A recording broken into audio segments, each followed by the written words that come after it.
Good morning my DY family. एक बार फिर से आ गया हूं मैं आप लोगों के बीच, आपका हमराज। आज हम 90.4 मेगाहर्ट्ज कम्युनिटी रेडियो ज्ञानवाणी यानी कि ज्ञान की वाणी पर लेकर आया हूं सीपीआर यानी कि करंट पल्स रेडियो, आज की ताजा तरीन खबरों के साथ। ये सारी खबरें हम लोगों के पास आती हैं बीबीसी हिंदी के माध्यम से।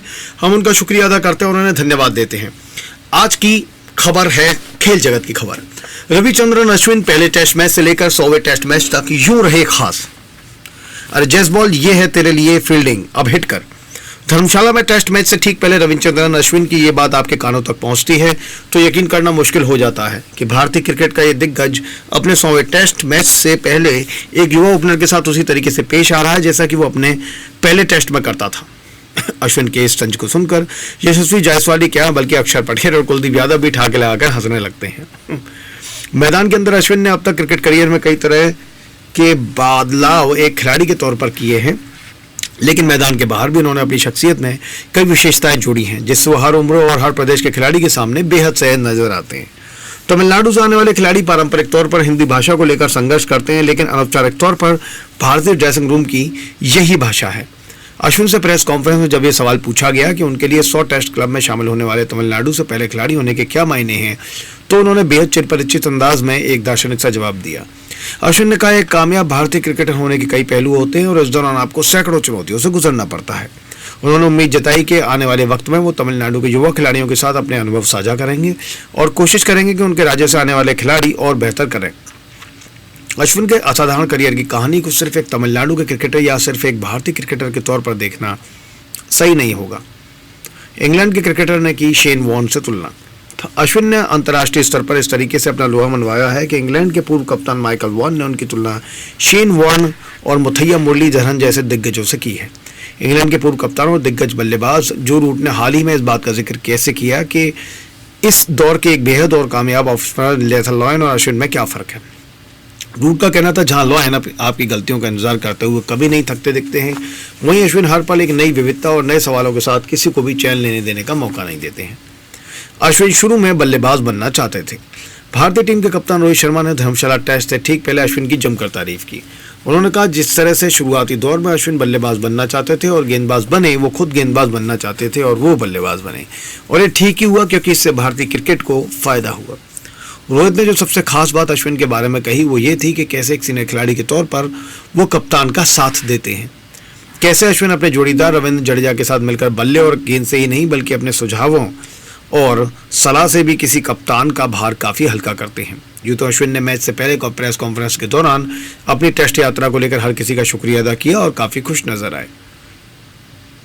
हालांकि एक बात और अगर उनको कहीं कचौड़ती होगी तो वो ये कि उन्हें कभी भी टेस्ट कप्तानी के लिए गंभीर दावेदार नहीं माना गया। अश्विन की तुलना गेंदबाज के तौर पर अक्सर महान अनिल कुंबले से होती है।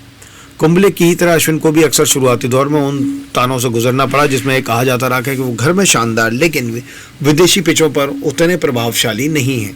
लेकिन कुंबले की ही तरह अपने शांत और निराले अंदाज में अश्विन ने भी हर आलोचना का जवाब अपने तरीके से दिया। जैसे भारत का ही नहीं बल्कि दुनिया के सर्वकालीन महान गेंदबाजों की सूची में उनकी महानता को लेकर किसी आलोचकों को नाक भौं नहीं तनेगी। जहां कुंबले अपने आखिरी टेस्ट दौर में टेस्ट कप्तानी उन्हें मिल गई थी, शायद अश्विन अब उस दौर से बाहर हो चुके हैं। पहले अजिंक्य रहाणे और फिर रोहित शर्मा जैसे बल्लेबाजों को भारतीय टेस्ट कप्तानी मिली, लेकिन अश्विन ने कभी भी इस मायूसी को निराशा के तौर पर बयान नहीं किया और ये कोई मामूली बात नहीं है। दरअसल सही मायनों में देखा जाए तो अश्विन की कहानी बेहद प्रेरणादायी है। 50 टेस्ट से लेकर 500 टेस्ट विकेट के तक के सफर वाले रिकॉर्ड में वो हर भारतीय गेंदबाज से तेज रहे हैं। मतलब ये किसी भारतीय गेंदबाज ने टेस्ट क्रिकेट में 50, 100, 150, 200, 250, 300, 350, 400, 450 और यहाँ तक कि 500 का आंकड़ा उनसे पहले पार नहीं किया है। ये दिखाता है कि किस तरह की निरंतरता उन्होंने अपने खेल में एक दशक से ज़्यादा समय तक बनाए रखी है। कभी हरभजन सिंह से तुलना करने के दौर से गुजरने के बावजूद अश्विन की सबसे बड़ी उपलब्धि ये रही कि अब वो अपनी नैसर्गिक प्रतिभा के साथ पूरी तरह से न्याय करने में कामयाब हुए हैं। जिस खिलाड़ी के बारे में अक्सर गलत तरीके से ये कहा जाता है कि वो T20 क्रिकेट और IPL के चलते टीम इंडिया के लिए खेले, उसने टेस्ट क्रिकेटर के तौर पर खुद को एक चैंपियन साबित किया। अश्विन की कामयाबी का अंदाजा 3000 से ज़्यादा टेस्ट रन और 5 शतक भी हैं जो उन्होंने अपने करियर में अब तक बनाए हैं। यह ऐसा मुकाम है जिसे कई बड़े बल्लेबाजों ने भी हासिल नहीं किया है। अश्विन की कामयाबी इस बात में है कि किस तरह से विदेशी पिचों, खासतौर पर इंग्लैंड, ऑस्ट्रेलिया, साउथ अफ्रीका और न्यूजीलैंड में हर कप्तान ने उन्हें प्लेइंग 11 में संतुलन के नाम पर उनकी महानता पर सवाल खड़े किए, लेकिन उन्होंने उफ तक नहीं किया और अल्टीमेट टीम मैन बने रहे। अल्टीमेट टीम मैन यानी कि सभी के साथ चलने वाले। करीब 1.5 महीने पहले साउथ अफ्रीका के प्रिटोरिया शहर में जसप्रीत बुमराह अपने कप्तान रोहित शर्मा के साथ सोफे पर बैठकर टीम बस का इंतजार कर रहे थे।